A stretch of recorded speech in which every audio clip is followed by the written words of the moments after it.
just was weird. It just was weird. And you want to honor somebody's wishes. But she would have understood. New at 11, plans changed due to the coronavirus. One Northern Kentucky family experienced the end of one life and the beginning of another, all within 24 hours. WCPO 9 News reporter Jake RYLE explains how the family is choosing to look at the situation in a positive light. Counting blessings. And you do have to pick blessings out from the things when you're in this kind of situation, because that's all you have. In unusual circumstances for Rita Brock. Last Friday the 13th, that evening we were going in to have my daughter induced with her first baby.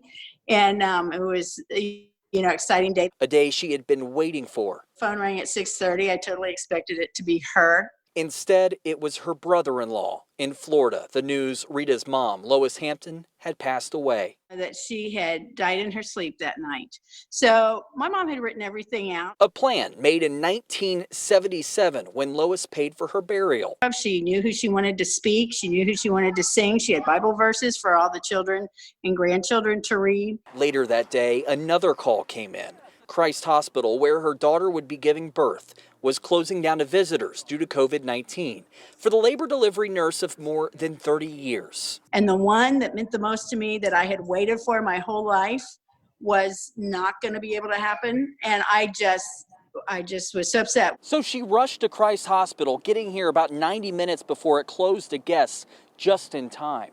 She did great. She did amazing. And her husband was a huge support. William Thomas Hathorn. Oh, he was 8'15" and was 21 inches long. He'll go by Liam.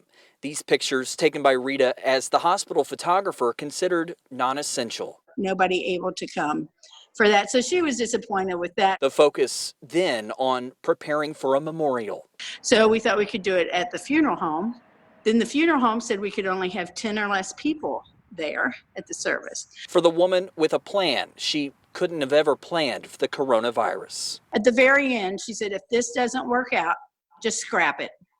So I think she'd be okay with scrapping it. I agree, Paul.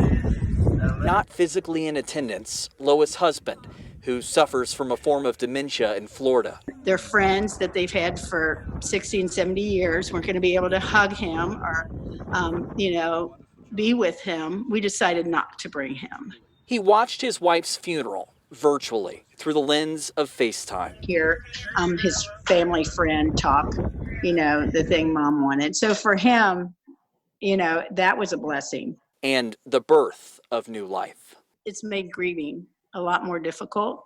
And, luckily we have a brand new baby to celebrate. Counting blessings one by one. In Florence, Jake RYLE, WCPO 9 News.